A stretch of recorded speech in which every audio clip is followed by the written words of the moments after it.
న్యాయాధిపతులు 8వ అధ్యాయము. అప్పుడు ఎఫ్రాయిమీయుల గిద్యోనుతో, నీవు మా ఎడల చూపిన మర్యాద ఎట్టిదో, మిద్యానీయులతో యుద్ధము చేయుటకు నీవు పోయినప్పుడు మమ్ము నేల పిలువలేదని చెప్పి అతనితో కఠినముగా కలహించిరి. అందుకతడు, మీరు చేసినదెక్కడ, నేను చేసినదెక్కడ? అబియేజేరు ద్రాక్ష పండ్ల కోత కంటే ఎఫ్రాయిమీయుల పరిగె మంచిది కాదా? దేవుడు మిద్యానీయుల అధిపతులైన ఓరేబును జెయేబును మీ చేతికి అప్పగించెను. మీరు చేసినట్లు నేను చేయగలనా అనెను. అతడు ఆ మాట అన్నప్పుడు అతని మీది వారి కోపము తగ్గెను. గిద్యోనును అతనితో నున్న 300 మందియును అలసటగా నున్న శత్రువులను తరుముచు యోర్దాను నొద్దకు వచ్చి దాటిరి.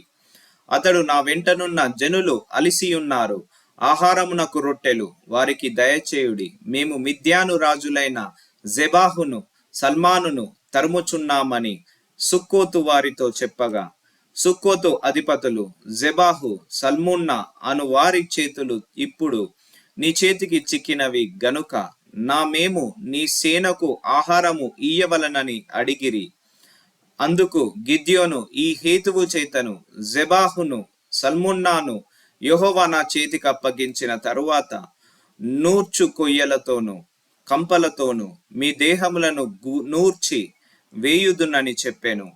అక్కడ నుండి అతడు పెనుయేలునకు పోయి అలాగుననే వారితోనూ చెప్పగా, సుక్కోతు వారు ఉత్తరమిచ్చినట్లు పెనుయేలు వారును అతని కుత్తరమిచ్చిరి గనుక అతడు, నేను క్షేమముగా తిరిగి వచ్చినప్పుడు ఈ గోపురమును పడగొట్టెదనని పెనుయేలు వారితో చెప్పెను.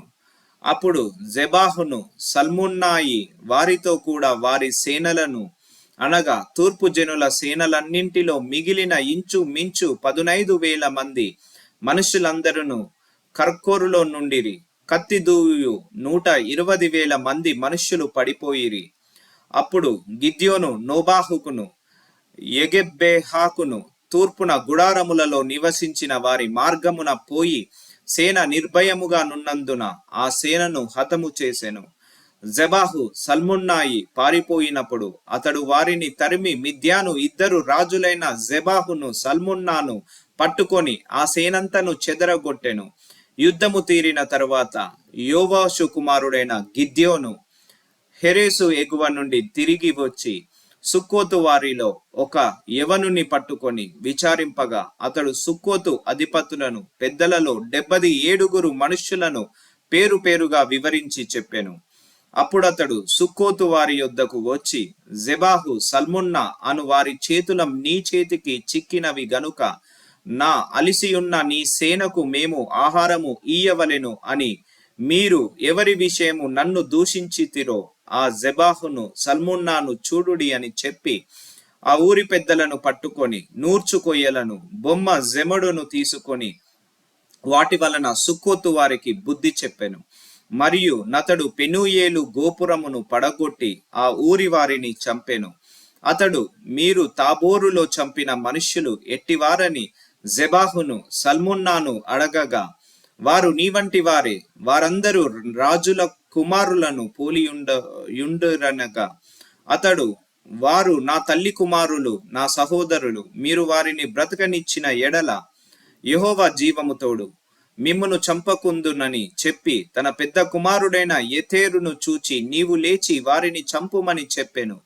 అతడు చిన్నవాడు గనక భయపడి కత్తిని దూయలేదు.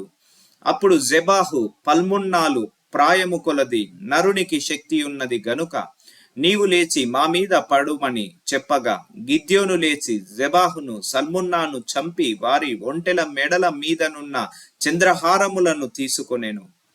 అప్పుడు ఇజ్రాయేలీలు గిద్యోనుతో, నీవు మిద్యానీయుల చేతిలో నుండి మమ్మును రక్షించితివి గనుక నీవును నీ కుమారుడును నీ కుమారుని కుమారుడును మమ్మును ఏలవలెనని చెప్పిరి. అందుకు గిద్యోను, నేను మిమ్మును ఏలను, నా కుమారుడను మిమ్మును ఏలరాదు, యెహోవా మిమ్మును ఏలునని చెప్పెను. మరియు గిద్యోను, మీలో ప్రతివాడు తన దోపుడు సొమ్ములోనున్న పోగులను నాకియ్యవలెనని మనవి చేయుచున్నాను నేను. వారు ఇష్మాయేలీయుల గనుక వారికి పోగులుండెను. అందుకు వారు సంతోషముగా మేము వాటినిచ్చేదమని చెప్పి ఒక బట్టను పరచి ప్రతివాడును తన దోపుడు సొమ్ములో నుండిన పోగులను దాని మీద వేసెను.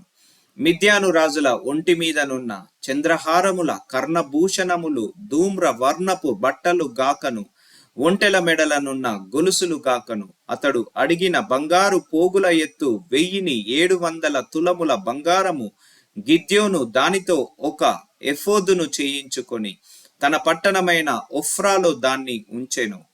కావున ఇజ్రాయేలీలందరూ అక్కడికి పోయి దానిననుసరించి వ్యభిచారులైరి. అది గిద్యోనుకును అతని ఇంటి వారికిని ఉరిగా నుండెను. మిద్యానీయులు ఇజ్రాయేలీయుల ఎదుట అనపబడి అటు తరువాత తమ తలలను ఎత్తుకొనలేకపోయిరి. గిద్యోను దినములలో దేశము 40 సంవత్సరములు నిమ్మలముగా ఉండెను. తరువాత యోవాషు కుమారుడైన యెరుబ్బయలు తన ఇంట నివసించుటకు పోయెను. గిద్యోనుకు అనేక భార్యలున్నందున కడుపున కనిన 70 మంది కుమారులు అతనికుండిరి. షెకెములోనున్న అతని ఉపపత్నియు అతనికొక కుమారుని కనగా గిద్యోను వానికి అబిమెలేకను పేరు పెట్టెను. యోవాషు కుమారుడైన గిద్యోను మహావృద్ధుడై చనిపోయి అబియెజ్రీయుల ఒఫ్రాలోనున్న తన తండ్రి అయిన యోవాషు సమాధిలో పాతిపెట్టబడెను. గిద్యోను చనిపోయిన తరువాత ఇజ్రాయేలు చుట్టూ నుండు తమ శత్రువుల చేతిలో నుండి తమ్మును విడిపించిన తమ దేవుడైన యెహోవాను జ్ఞాపకము చేసుకొనక మరల బయలుననుసరించి వ్యభిచారులై బయల్బెరీతును తమకు దేవతగా చేసుకొనిరి. మరియు వారు గిద్యోనును యెరుబ్బయలు ఇజ్రాయేలీయులకు చేసిన ఉపకారమంతయు మరచి అతని ఇంటి వారికి ఉపకారము చేయకపోయిరి.